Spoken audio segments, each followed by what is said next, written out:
नमस्कार दोस्तों, library all info में आपका स्वागत है। आज का प्रश्न जो पिछला प्रश्न कराया गया था, रेलवे का जो एग्ज़ाम 12 सितंबर को हुआ था, उसी से लिया गया है।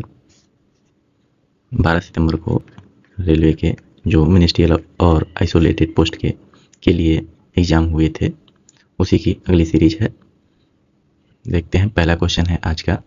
एक मशीन पठनीय प्रसूची निम्नलिखित में से किसको सपोर्ट कर सकती है? A machine readable catalogue can support which of following. ये है लेखक, विषय, प्रकाशक, मूल्य जैसे किसी ग्रंथ परक अवयव द्वारा खोज। यही आपका ऑप्शन सही है। केवल लेखक और शीर्षक द्वारा खोज, ये सही नहीं है। केवल बुलियन संकारकों के माध्यम से खोज, ये भी सही नहीं है। केवल वर्गीकरण संख्याओं द्वारा खोज, ये भी सही नहीं। व्याख्या देखते हैं। मशीन पठनीय प्रसूची, मशीन रीडेबल कैटालॉग, मार्क, यहाँ रहेगा मार्क, एक ऐसी लाइब्रेरी कैटालॉग होती है जो कंप्यूटर प्रणाली द्वारा पढ़ी और प्रोसेस की जा सकती है।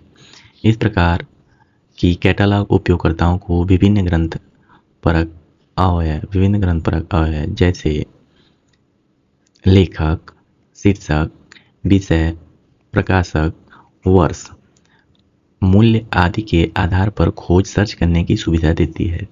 इसलिए यह लेखक या शीर्षक तक सीमित नहीं होती, बल्कि किसी भी डेटा फील्ड के माध्यम से खोज की अनुमति देती है। अगला प्रश्न है, प्रसूचीकरण कूट निम्नलिखित में से क्या सुनिश्चित करने के लिए डिजाइन किए जाते हैं? Cataloguing code are design to ensure which of following. तो प्रत्येक विशिष्ट पुस्तकालय के लिए अलग नियम नहीं, ये नहीं सही है। ग्रंथ परक मानकों की अनदेखी करने की स्वतंत्रता, ये भी नहीं सही है। केवल डिजिटल प्रसूची रिकॉर्ड का निर्माण, ये भी नहीं सही है। प्रसूचीकरण क्षेत्र कार्य में एकरूपता और स्थिरता, ये सही है। प्रसूचीकरण uniformity and consistency in cataloguing field work. व्याख्या देखते हैं। प्रसूचीकरण कार्यक्षेत्र में एकरूपता और स्थिरता। प्रसूचीकरण कोड कैटालॉगिंग कोड जैसे AACR2 Anglo American catalogue rules 2 और RDA रिसोर्स डिस्क्रिप्शन एक्सेस इत्यादि ऐसे नियमों का समूह होते हैं जिन्हें इस उद्देश्य से बनाया गया है कि सभी पुस्तकालयों में ग्रंथों का एक समान और मानकीकृत तरीके से विवरण, डिस्क्रिप्शन और प्रविष्टि तैयार की जा सके। इसका उद्देश्य है एकरूपता, सभी कैटालॉग एक समान प्रारूप में बने। स्थिरता, कंसिस्टेंसी, विभिन्न पुस्तकालयों में रिकॉर्ड बनाने के समान मानक अपनाए जाएं। इससे उपयोगकर्ता को किसी भी पुस्तकालय की कैटालॉग को समझने और उपयोग करने में सुविधा होती है। चलिए अगला प्रश्न देखते हैं। किसी मूल विषय को यहाँ भरना है बीच में के रूप में सर्वोत्तम रूप से वर्णित किया जा सकता है। मूल विषय को the core subject can be best be describe as, बिना किसी पृथक विचार के विषय, यही सही है। Without any separate consideration of the subject. अगला ऑप्शन है कई मिश्रित और जटिल विषयों से निर्मित। कई मिश्रित और जटिल विषयों से निर्मित, तो ये हो जाएगा आपका कॉम्प्लेक्स। ये केवल विषय शीर्षक। चरण संबंध के परिणाम, ये भी गलत है आपके, ये भी गलत है। चलिए व्याख्या देखते हैं। मूल विषय कोर सब्जेक्ट वह विषय होता है जो अपने आप में स्वतंत्र और अविभाज्य इंडिपेंडेंट इंडिविजुअल होता है। यह किसी अन्य विषय या अवधारणा कंसेप्ट के साथ संयुक्त या मिश्रित नहीं होता। दूसरे शब्दों में यह किसी पृथक विचार या संयोजन के बिना एक एकल मौलिक फंडामेंटल विषय को प्रदर्शित करता है। उदाहरण के लिए फिजिक्स, केमिस्ट्री, हिस्ट्री। ये सभी मूल विषय कोर सब्जेक्ट हैं क्योंकि ये स्वतंत्र रूप से अस्तित्व में हैं। अगला प्रश्न देखते हैं। ISBD विराम चिन्ह में space, point, space, ISBD international standard bibliographic जो इफला द्वारा 1971 में आया है। ये ISBD में आपका पॉइंट, स्पेस, डैश, स्पेस, इसको इस प्रकार लिखा जाएगा। यह है पॉइंट, स्पेस, डैश, स्पेस का उपयोग निम्नलिखित में से किसके लिए किया जाता है? इन ISBD punctuation point, space, dash, space is used for which of the following? Database में विभिन्न ग्रंथपरक अभिलेखों को पृथक करने के लिए, क्षेत्र 1 में समांतर आख्या चिह्नित करने के लिए, अभिलेख में विलुप्त अवयवों को प्रतिस्थापित करने के लिए, पहले क्षेत्र को छोड़कर ग्रंथपरक विवरण के विभिन्न क्षेत्रों को पृथक करने के लिए। यही वाला ऑप्शन आपका सही है। चलिए व्याख्या देखते हैं। देखिए ISBD आपका 1971 में, ये 1971 में किसके द्वारा? इफला के द्वारा बनाया गया एक प्रकार का मानक है। चलिए व्याख्या देखते हैं। ISBD international standard bibliographic description एक अंतर्राष्ट्रीय मानक है जो पुस्तकालयों में ग्रंथ सूची रिकॉर्ड को एक समान प्रारूप में प्रस्तुत करने के लिए प्रस्तुत किया जाता है।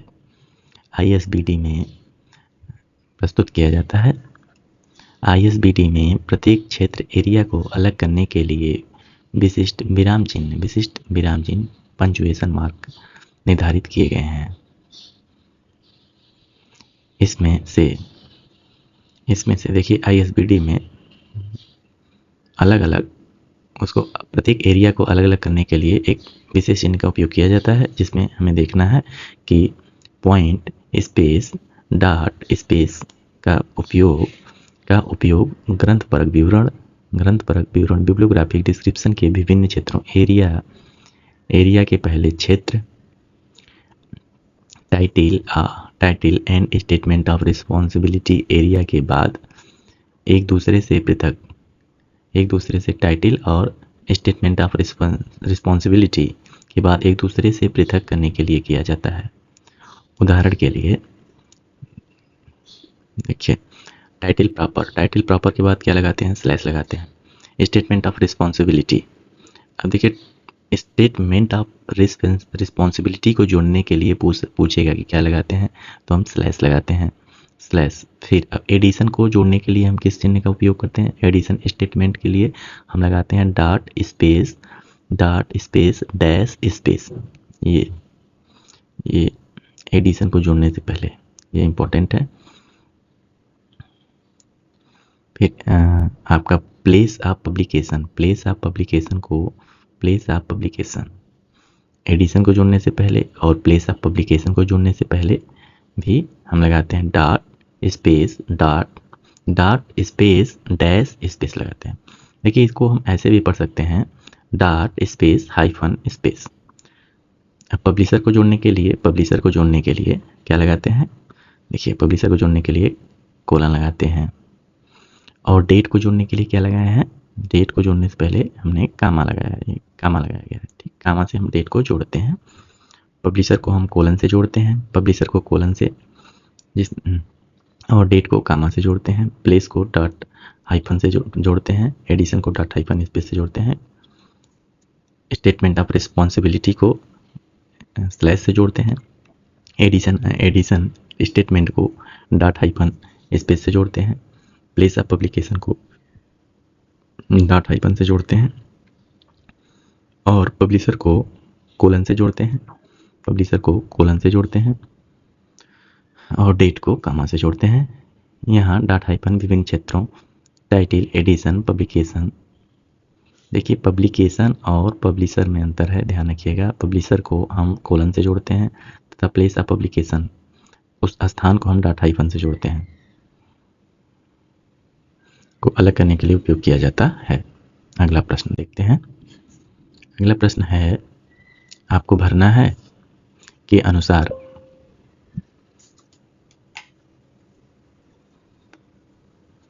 आपको यहाँ भरना है के अनुसार, किसके अनुसार सूचना समाज के विकास के लिए सूचना साक्षरता और आजीवन आजीवन अधिगम आवश्यक माना जाता है। जिनेवा एकट के अनुसार नहीं। अलेक्जेंड्रिया रिया प्रोक्लेमेशन, यही है अलेक्जेंड्रिया प्रोक्लेमेशन के द्वारा। पेरिस डिक्लेरेशन नहीं। लंदन मैनिफेस्टो नहीं। व्याख्या देखते हैं। देखिए, Alexandria proclamation on information literacy and in life long learning, वर्ष ये है Alexandria proclamation on information literacy and life long learning वर्ष 2005 में अलेक्जेंड्रिया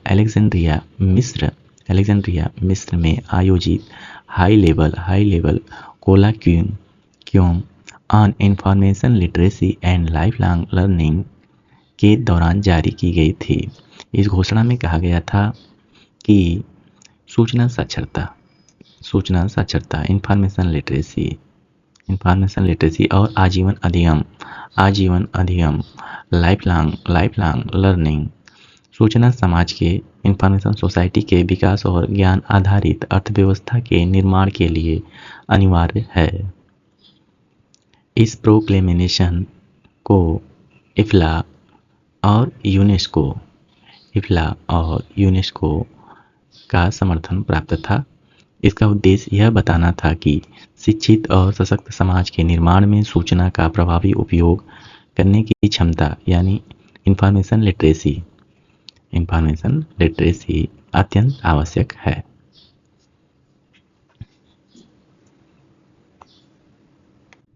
चलिए अगला प्रश्न है, रंगानाथन के पुस्तकालय विज्ञान के 5 नियमों में से विषय के लिए दी गई सादृश्यता एनालॉजी निम्नलिखित में से किससे ली गई है? The analogy given for subject in Ranganathan's 5 law of library science is taken from which of following? पहला ऑप्शन है न्यूटन के द्वितीय नियम के अवयव बल द्रव्यमान त्वरण, इससे तो कोई संबंध नहीं है। गणितीय संकल्पनाएं समुच्चय फलन संख्याएं, इससे भी कोई संबंध नहीं है। रासायनिक पदार्थों की सदृशता तत्व यौगिक मिश्रण, इससे जिस प्रकार रंगानाथन ने बताया है कि जिस प्रकार पूरे ब्रह्मांड में स्थित कोई भी वस्तु 5 तत्वों से मिलकर बनी होती है, इसी तरह उन्होंने इस पद्धति का उपयोग अपने क्लासिफिकेशन सिस्टम में भी किया है। और भौगोलिक इकाइयाँ देश, राज्य, शहर, ये भी नहीं। ये व्याख्या देखते हैं।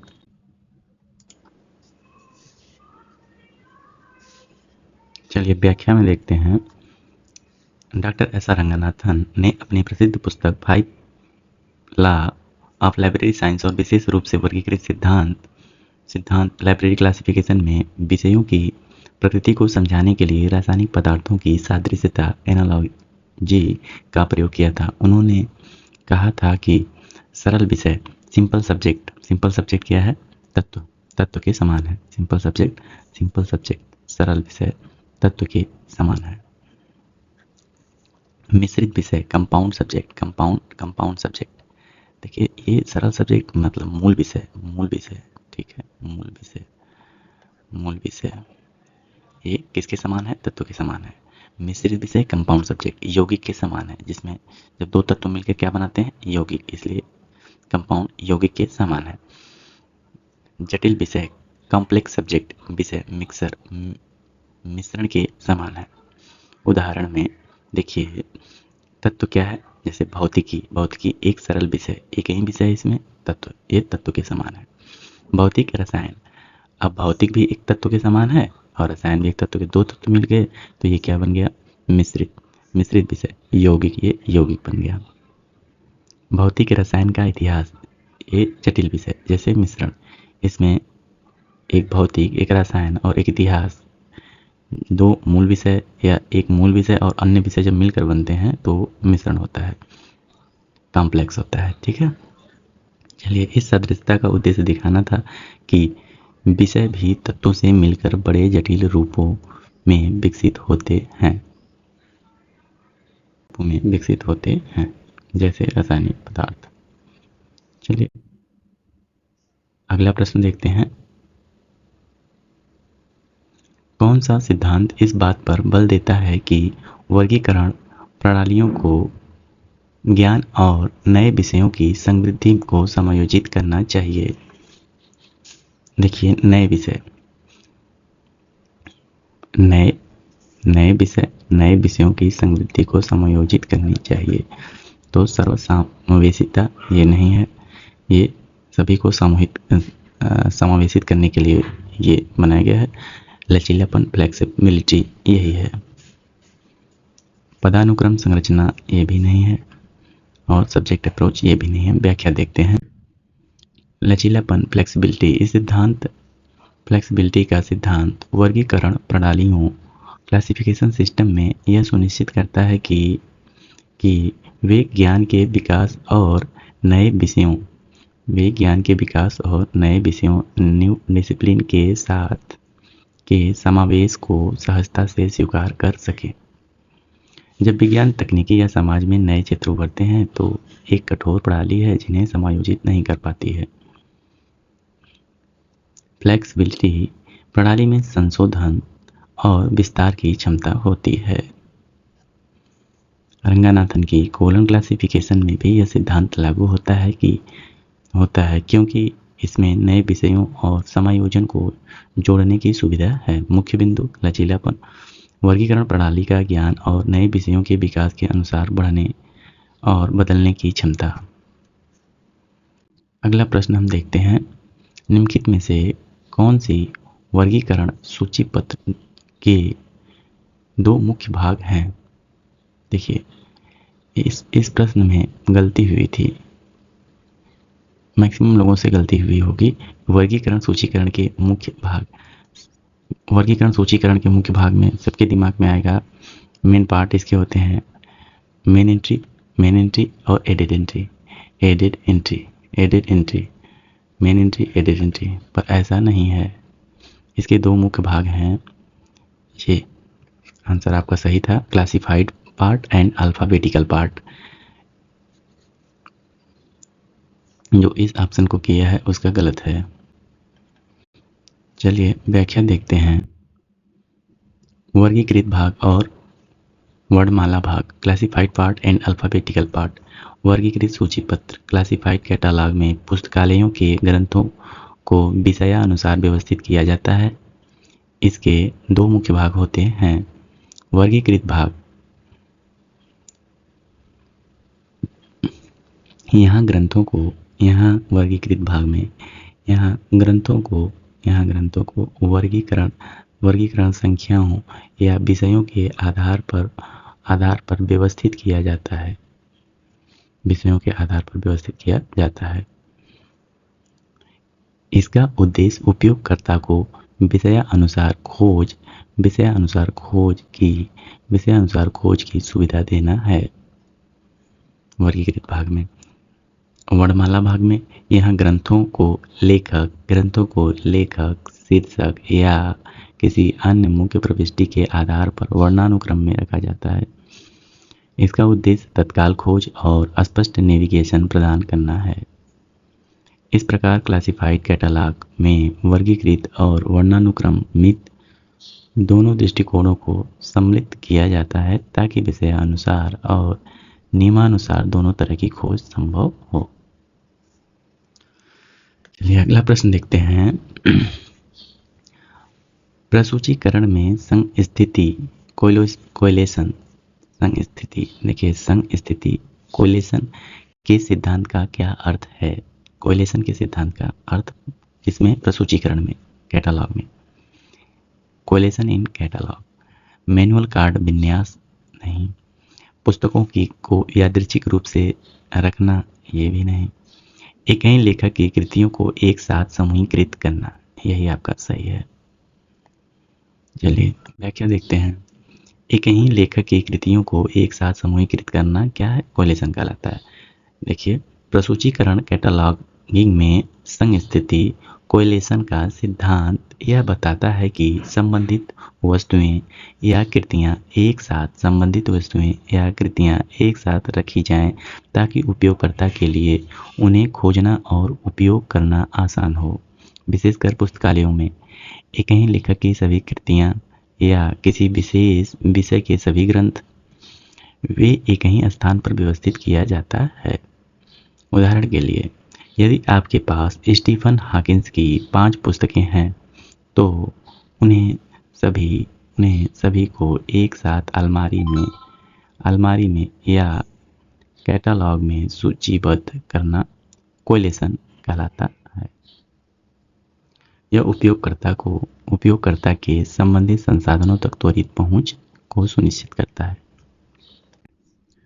चलिए अगला प्रश्न है, 1950 के दशक में विकसित की गई फैराडे की अनुक्रमणीकरण प्रणाली फैराडे इंडेक्सिंग सिस्टम को क्या कहा जाता है? What is Faraday indexing system developed in 1915 called? श्रृंखला अनुक्रमणीकरण? नहीं। फलिकित वर्गीकरण फेसेट क्लासिफिकेशन? नहीं। संबंधात्मक अनुक्रमणीकरण रिलेशनल इंडेक्सिंग, यही सही ऑप्शन है आपका। शब्दकोशीय प्रसूची डिक्शनरी कैटलॉग, ये भी गलत है। चलिए व्याख्या देखते हैं। अल्फ्रेड फराडेन ने 1950 के दशक में सूचना अनुक्रमणीकरण इंफॉर्मेशन इंडेक्सिंग के क्षेत्र में एक महत्वपूर्ण प्रणाली विकसित की जिसे संबंधात्मक अनुक्रमणीकरण रिलेशनल इंडेक्सिंग कहा जाता है। मुख्य विशेषताएं: यह प्रणाली संबंधों रिलेशन पर आधारित होती है, यानी विषयों और उनके उपविषयों के बीच लॉजिकल संबंध बनाए जाते हैं। इसे विशेष रूप से तकनीकी और वैज्ञानिक लेखों के अनुक्रमणीकरण के लिए किया गया है। यह प्रणाली सटीक खोज को सक्षम बनाती है क्योंकि केवल शब्दों के आधार पर नहीं बल्कि उनके संबंधों के आधार पर अनुक्रमणीकरण किया जाता है। इसका मुख्य बिंदु यही है कि इन शब्दों के आधार पर नहीं बल्कि उनके संबंधों के आधार पर अनुक्रमणीकरण किया जाता है। चलिए आज का लास्ट प्रश्न था। थैंक्स।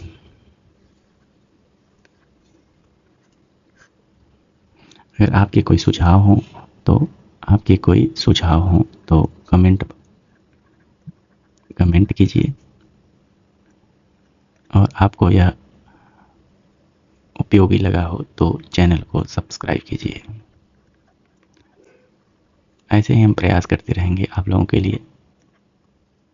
चलिए आज के लिए इतना ही। थैंक्स यू, धन्यवाद।